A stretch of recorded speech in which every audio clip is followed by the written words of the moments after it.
Hey engineering students, welcome to week 6, the first video. I really wanted to do things a little differently this week. I thought it was time to probably slow the train down. I've already got you in page 100 and something of a college level textbook. We're flying through it. I want to slow the train down and just have something of a review this week. Get a little bit lighter before we hit the next topic, which is going to be centroids and then moments. And then we actually get into the real statics work. So slowing the train down, next video this week is going to be hearing from both of our two clients with a little recorded video interview with them and their design requests. And I mentioned this in those videos, but what you're going to be doing next week is creating a little mock-up of what your proposal is to help solve their problem, like a little physical created mock-up. Nothing big, nothing complex. Doesn't have to be exact dimensions, doesn't have to be powered, it doesn't have to move, motorized, anything like that.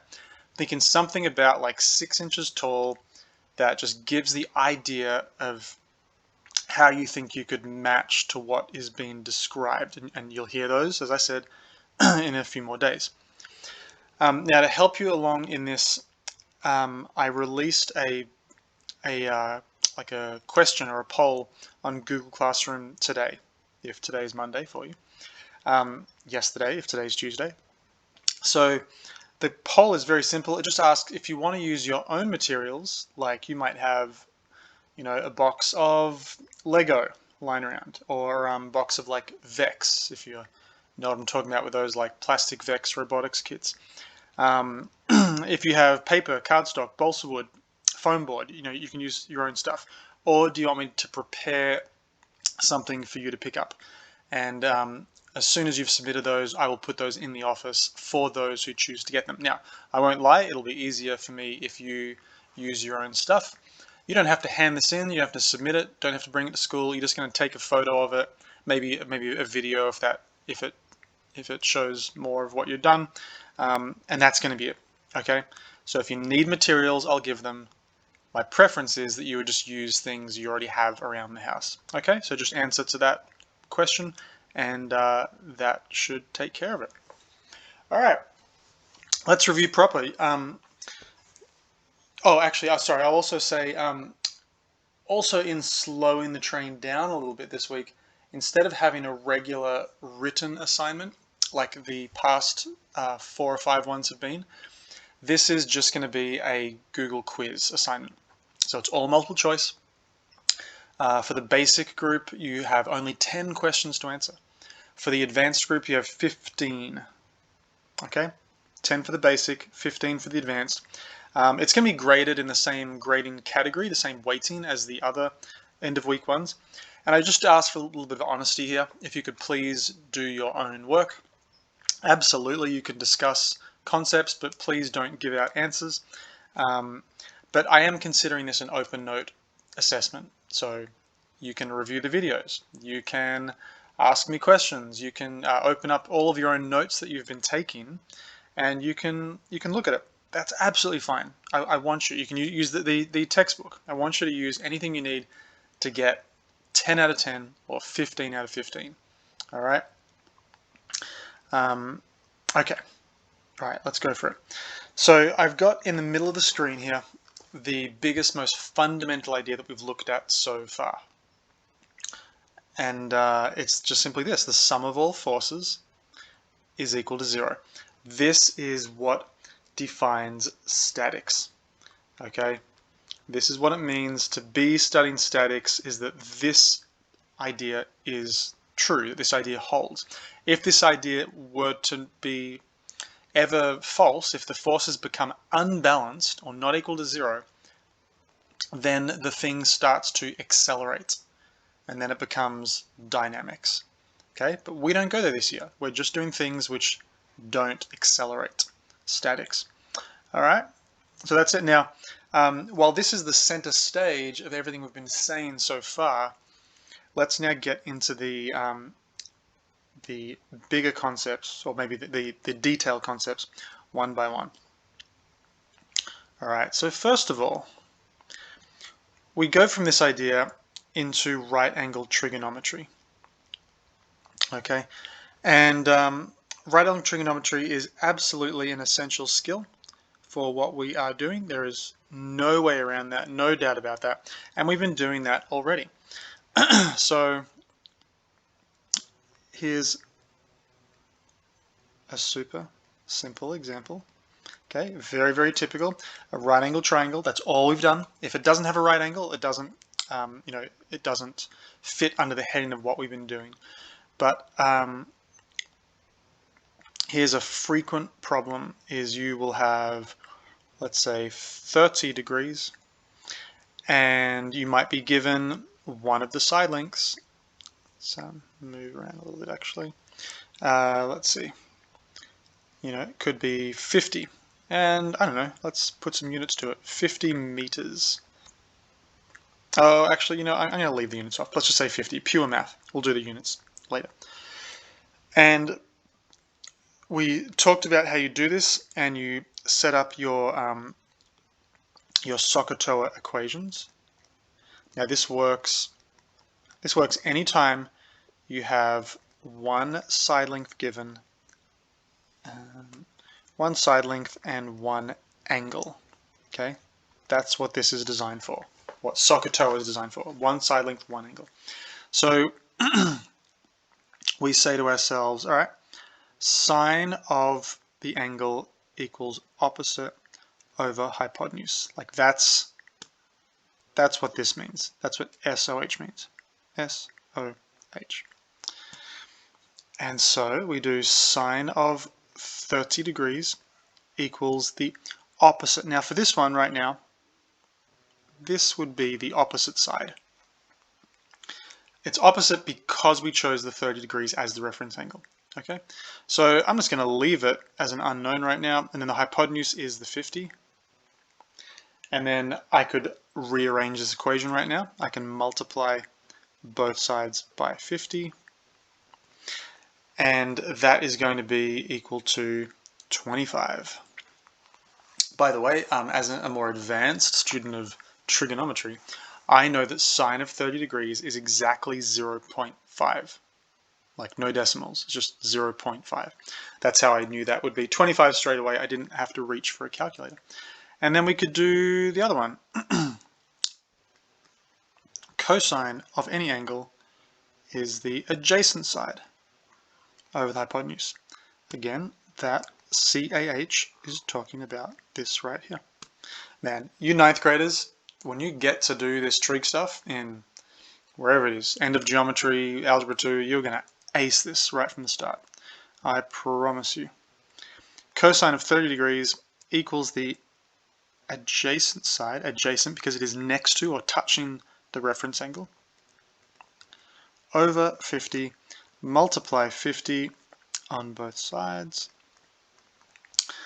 Now this is a slightly more difficult calculation, but it'll be 43.3. I shouldn't say it's more difficult. All I mean is you have to pick up a calculator to do that. Advanced students, I multiplied by √3 on 2 because that's what cosine of 30 is, and you should know that. Okay, tan would work in exactly the same way, but that is the essence of doing right angle trigonometry. So out of that, we now know what this one is. We also know what this one is, and then we just use a little bit of logic to know that this must be 60 because the sum of all angles has to equal 180. Okay, so we've just done what is called solving the triangle. All right, this is all about solving the triangle. Finding all sides, all angles. Now, just to backtrack a little bit, let's say that you had just done the first one, but not like that's where you're at. Let's say that you just got there and that's where you were. So like rewind back in time. It is absolutely true that you don't have to use cosine for the next side length. You could crunch a little bit of the Pythagorean theorem, okay, where a squared plus b squared equals c squared. I just used x here just for unknown side length. And I think 25 squared is 625. Oh, I'm so sorry. I don't even know what I'm doing right now. Back that up. Sorry, I should be doing x equals the square root of 50 squared minus 25 squared. I'm just quickly rearranging the equation, and let me see if you can beat me there. If you don't have a calculator with you right now, you are doing it wrong. I don't know why I'm typing this out. I already know what the answer is. It's 43.3. I just like to be sure. Okay, that's the other way to find the last side length. All right, going on from there. You can rewind and watch that again if you didn't know how to do that, which I think would be unfathomable. All right, let's now show how do we convert vectors. This is related, that's why it's sort of following that same chain. How do we convert a vector into IJK format? Well, let's say that you had a vector that had a magnitude of, say, oh, I don't know, 50 newtons, and an angle from the horizontal of, oh, I don't know, say 30 degrees. And I want you to turn that into IJK notation. Okay, first thing, make sure you follow the sign convention, the standard sign convention, unless you have a good reason not to, where you got positive x to the right and positive y up. As I said in one of the videos this week, this was easily the biggest thing that people are messing up, is just getting the right IJK, positive, negative. So you do all the math, okay? There you go, you go math, math, math, you get it done. We just did it right then. And you know that you've got this triangle that exists. Looks a lot like this, 43.3, and this one is 25. Okay, we just did those numbers right then, so obviously I won't take time to redo it, but this would work with any angle, any magnitude. So make sure you get this correct, because the original vector is pointing left and up. Okay, I'm going to write that because it's so important. Left and up. Okay, I think that's obvious. It's diagonal, left and up. That means that your horizontal component, the 43.3, has to be pointing left, the same, okay? And the vertical component, which is what these are called, components, must be pointing up, because it has to match to the original vector. Some of you just kind of make those component vectors, the horizontal and verticals, you just kind of make them point whichever way you want, or you always make them positive, or whatever it is you're doing. They have to match to the original. I'm sorry if I didn't say that clearly enough to begin with. So this one you would say the vector is negative 43.3i and positive 25j, and then you put the units at the end. Okay, that is how you show this. That's the correct way to do this. All right. Now you can check your work again with the Pythagorean theorem. You can say, well, if all this is true, Mr. Meath, then my one component squared plus my other component squared, I'm just using parentheses here, should equal the hypotenuse squared. So I'm kind of saying, like, is this true? Does negative 43.3 squared plus 25 squared, and then take the square root, really equal 50? That's just the Pythagorean theorem. I just moved the square root from over the 50 to be I moved the squared off the 50, where it was, right here. I made a square root on the other side. That balances the equation. And the answer, of course, is yes. So I'm just saying that's a way you can quickly check if you at all doubt that your work is incorrect. And notice the magic of squaring. Even though the 43.3 was negative, the squaring eliminates it. Okay, you'll never run the Pythagorean theorem and get a negative number. You just can't. It doesn't make any sense. Okay, that process gets rid of it. Okay, let's keep going. Back in time, back to the main idea of statics. All right, let's go to adding vectors. Now, when we add our vectors, there are two ways we talked about.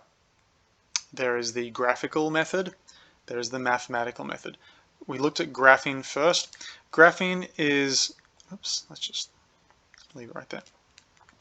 Graphing is when we say, oh yeah, we got a force 1, we have force 2, and I don't know, we have force 3, little baby one. And then we said that as long as you're drawing these carefully or using some kind of software or you got grids that you can line them up against, the grid method's actually really handy, as we've seen. Actually, by the way, I should say, if you don't have graph paper, tell me and I can leave a bunch for you at school. I don't mind handing that out. I got plenty. And it's like from the 1950s. It's kind of cool. Okay, so we can rearrange these. Now, what you have to remember, very, very important, is you must add in head to tail fashion. Most of you are fine with that, it seems. But then, when you're done, the resultant goes from the first tail to the last head, and that is not being done so well all the time by everybody. So what do we mean by that? Let's do it. Yeah, let me try the old lasso method.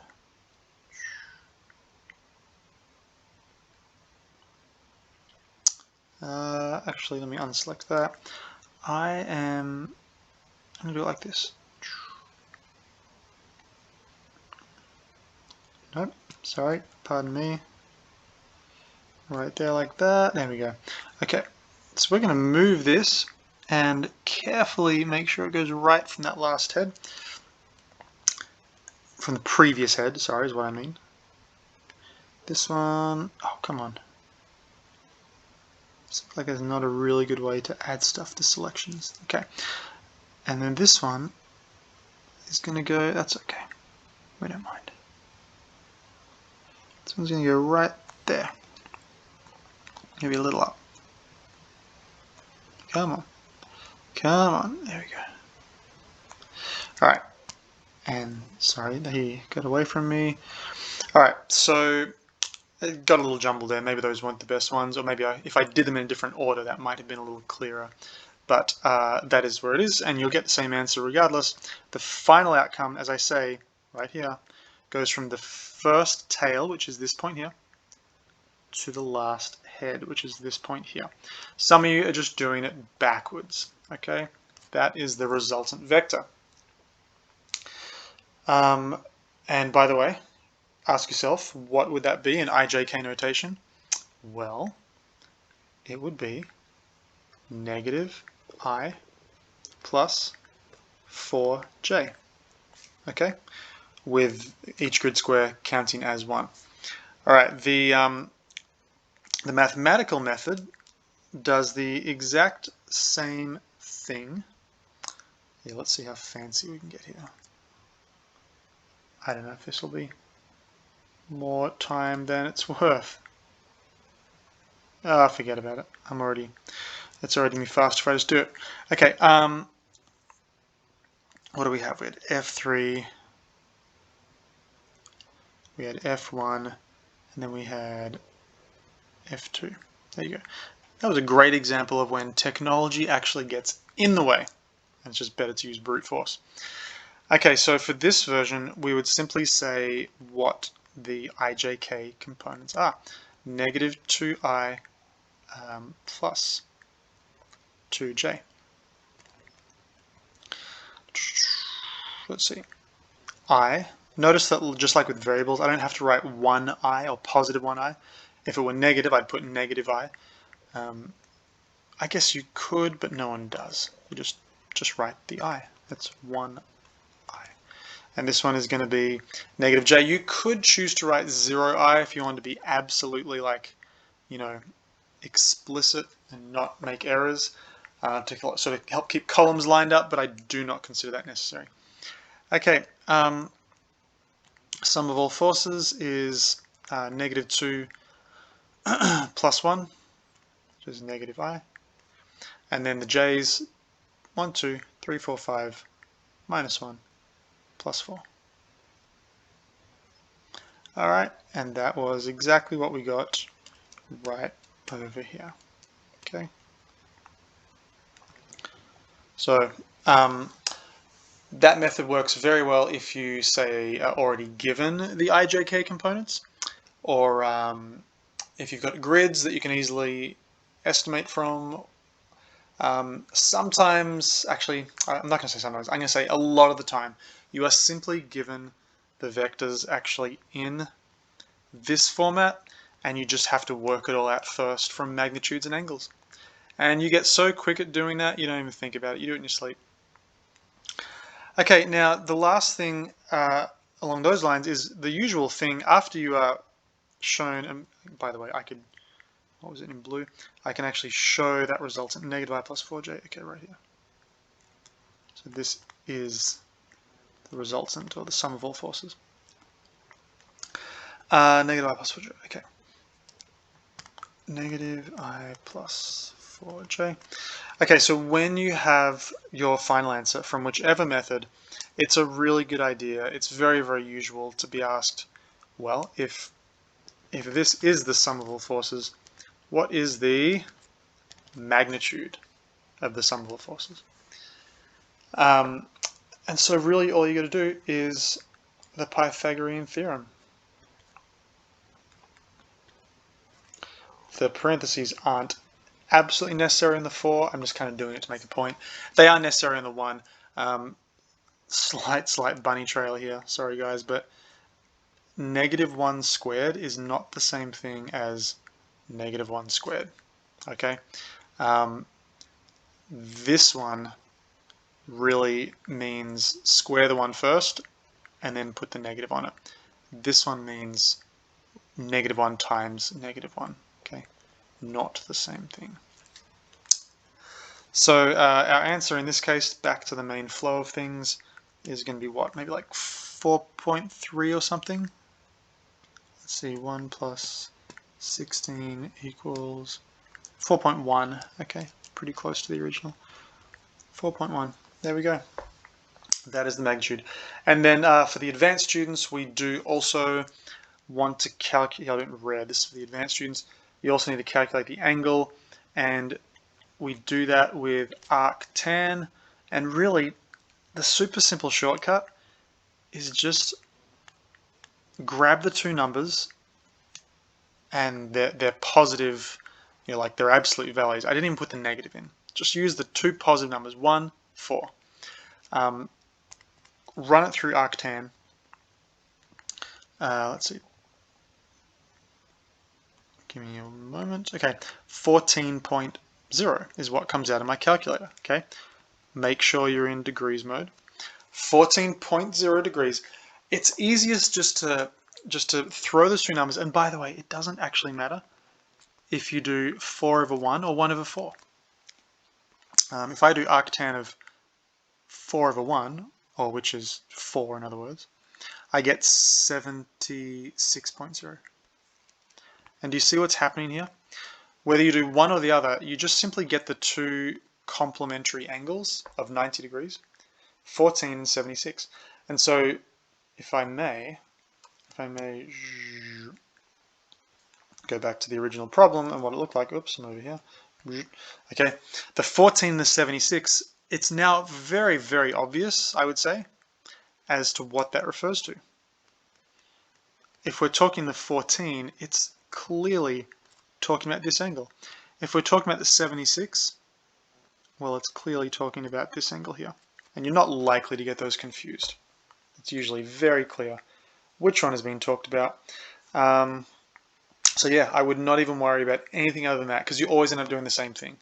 Advanced students, once again, arctan of whichever fraction, just take the positive numbers and then interpret your angles after that. You'll save yourself a bunch of work. Great little engineering tip there. Okay, we are 25 minutes into our video. Let's see, what next? We've added magnitude. Okay, let's go into the plethora of little mini topics that we had now. The normal force. Okay, the normal force is the very, very simple idea that, you know, you could have a stool, and let's say the stool has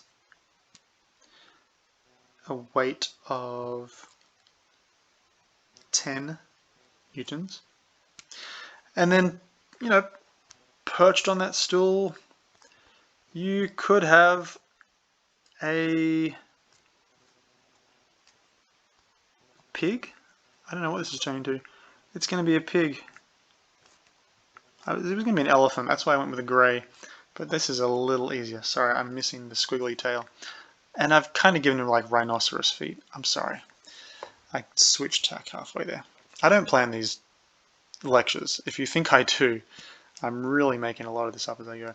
The pig has, maybe like 1,000 Newton weight.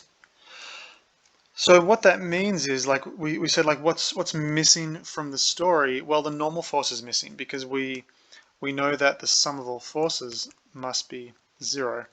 So what's pressing back up? Well, I think it's very, very clear. There must be 1,010 newtons pushing back up so that everything is balanced. If the floor for some reason can't push up with 1,010, like if it's mud can't push back with a whole lot of force, then the pig will start to accelerate downwards. Okay, and that gets much more complex, and that's now a dynamics problem. We don't really care about that. Okay, that's all I'm going to say about normal force. And then we went from there into a bunch of like kind of I guess I'd call them related little topics about weight and mass and density. And oh, wait a minute, I'm so sorry, I forgot a topic. Static friction. Because what if you start now pushing on that pig? Okay, you might. And if you do, then you're going to want to know what is the coefficient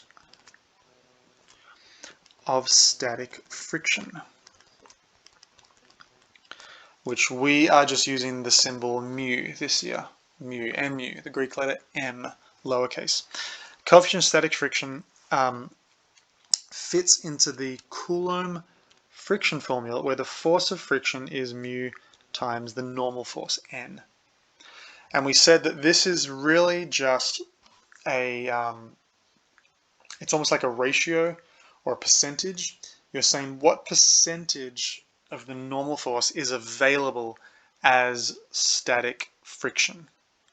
Okay, so let's say the pig is on the ground. The coefficient of static friction is 0.5. Okay, it's always a dimensionless number.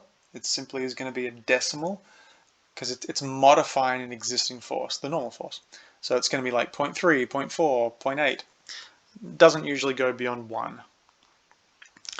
And so what you're going to do is you're going to say, all right, the available friction is 0.5, still talking about the pig here, times 1,010. I don't know why that was so hard to say.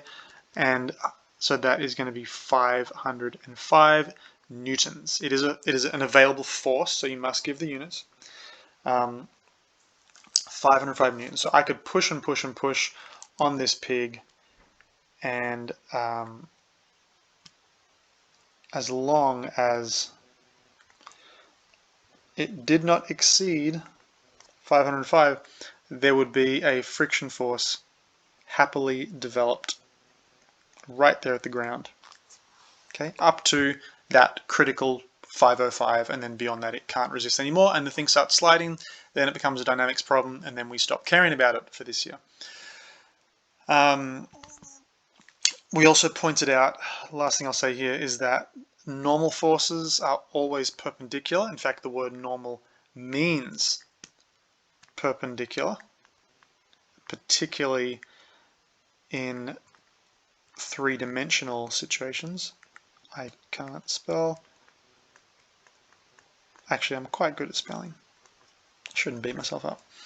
And the friction force is always parallel to the ground. Okay, those are supposed to be the little parallel marks. Okay, normal force is perpendicular, friction force is parallel.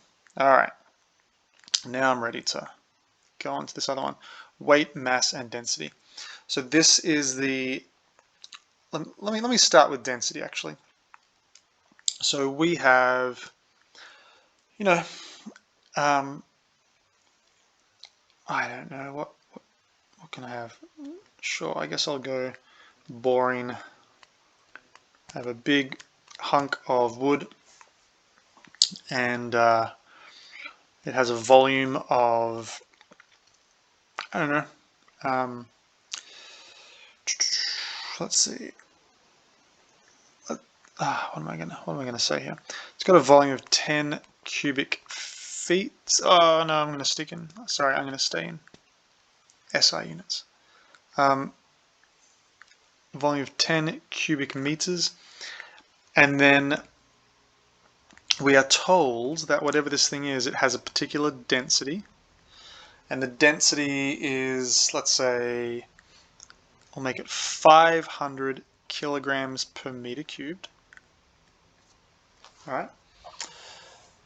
And so the first thing that we can calculate out of this, whatever this object is,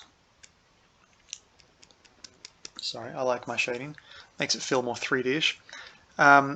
We can firstly know that the mass of any object is the density times the volume. Now, all of you, I know you've done this as far back as middle school. If you ever forget that formula, just be guided by the units in the formula. If density, here, let me do a little unit analysis off to the side here. If density is kilograms per meter cubed, and volume is meters cubed, sometimes we show that as a meters cubed over 1 to keep the fraction theme going.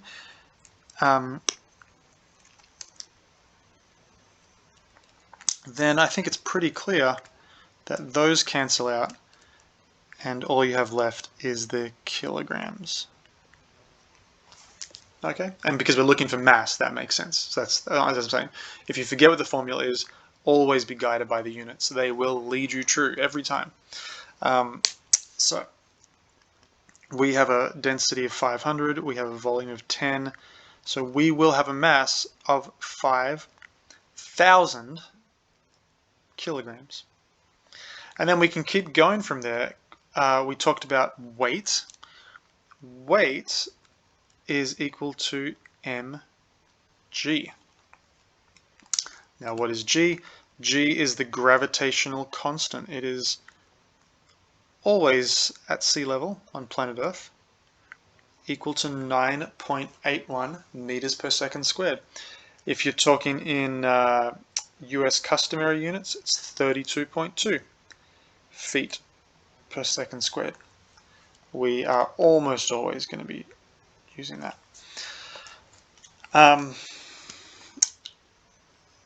Let's see, so if the mass is 5,000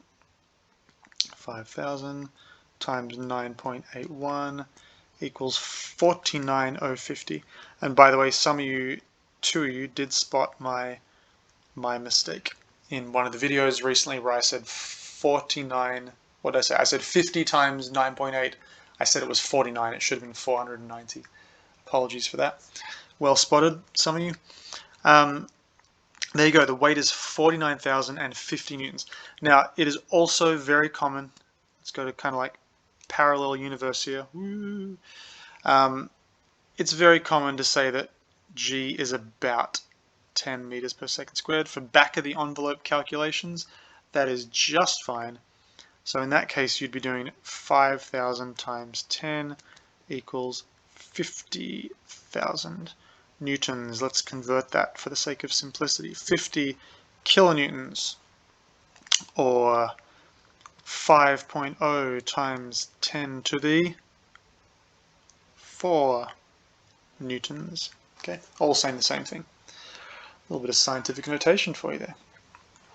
Which, by the way, now made it explicit that it is two significant figures. It wasn't clear until I did that.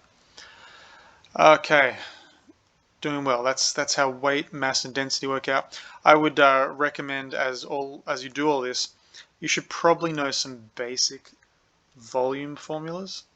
The volume of a box or a rectangular prism is like length, width, height. What else? Volume of a cylinder is pi r squared h. We had one of those in one of the assignments. Those are probably the main ones you're going to run into. You know what? I just decided I prefer lowercase.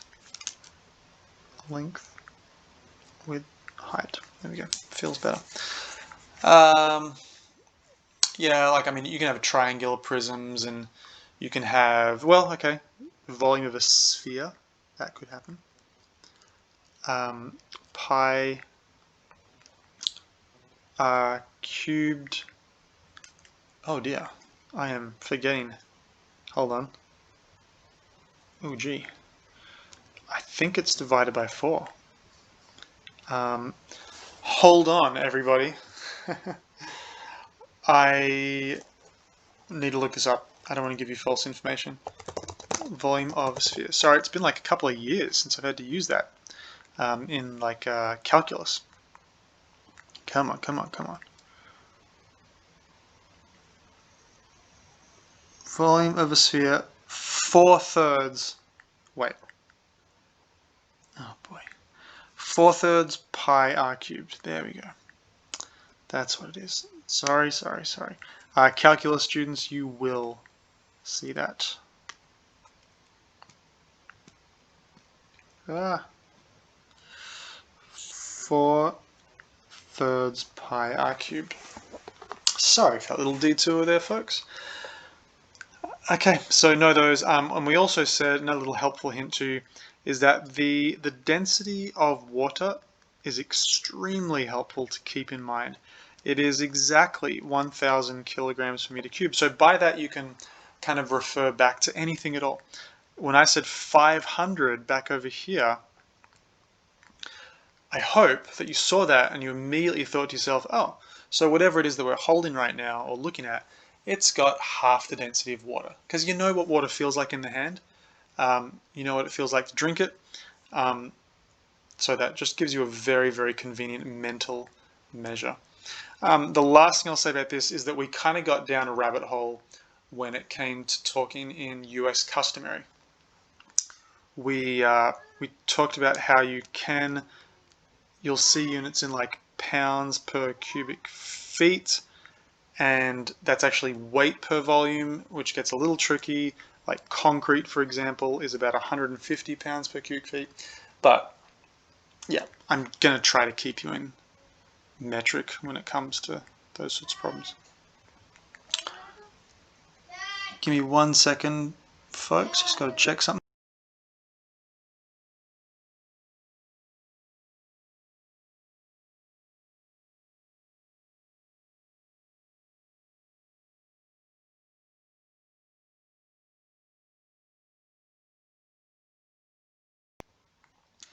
Okay, I am back. Just had to check a little something there.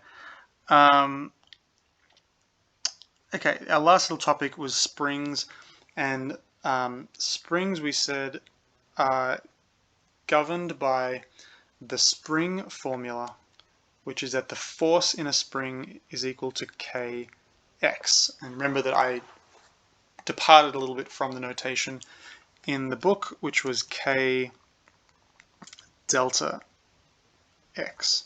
Okay, delta subscript x, lowercase delta. It's the exact same thing. I just happen to prefer the first one. That's how I have generally attacked it. And so what this says is that if a spring has a particular length, an original unstretched length, let's say that it is 5 feet. It's a pretty long spring. Okay, like a long, I don't know, trampoline spring. Who knows? And then you get your spring and you stretch it out. And now your spring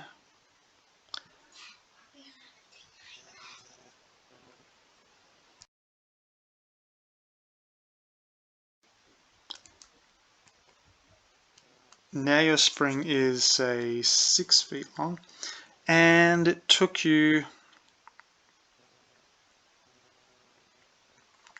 300 pounds of force to do this. And it always gets applied at both ends. You can't pull on only one end and have it stretch. You got to pull at the same time. Okay. Notice, by the way, little aside here, notice that the sum of all forces is equal to 0. Statics problem still.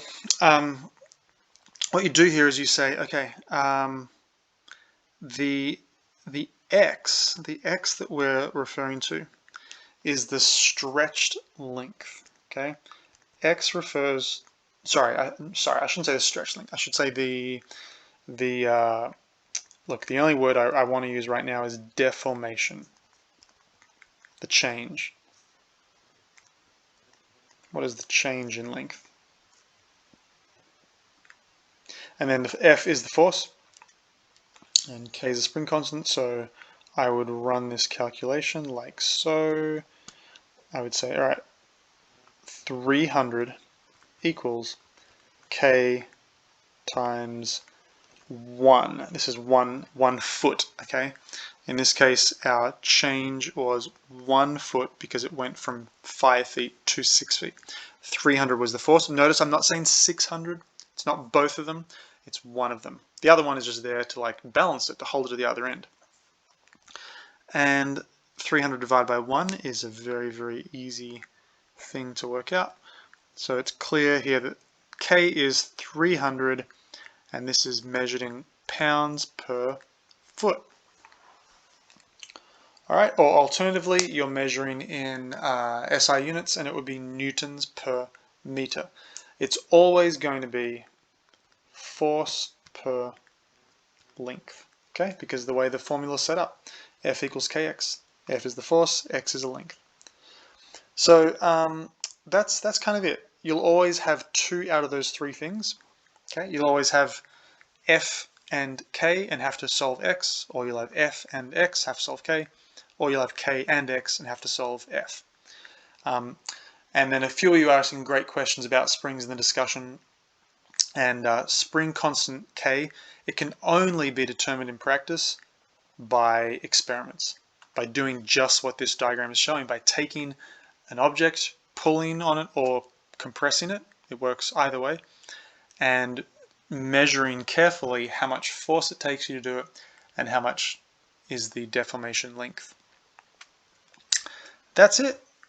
Those were all the topics. You can rewind any of those. You can have this video going as you take the quiz this week, the Google quiz.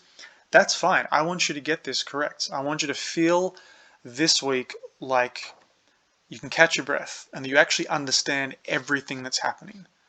I don't want any of these ideas to be lost on you, okay? They're all really important. And as I said, you're doing quite a lot. This is serious stuff. In your physics class, in your math class, you guys are going to be pros. So please leave a discussion board comment in this first half of the week. If you've got any questions, any last issues that you're trying to work out, just put them there. Or you can still make comments about the projects that we're doing. Actually, another category of comment you could make, if you have a special tutorial you want me to do, like a special, like I did for the bounding box for the older students. If you have like a 5-minute tutorial just to focus on one concept, I'd love to do those as well, and I'll just put that in the stream for everybody to see. That's it. Thanks, you guys are great, and get excited for the next video with our clients coming right up.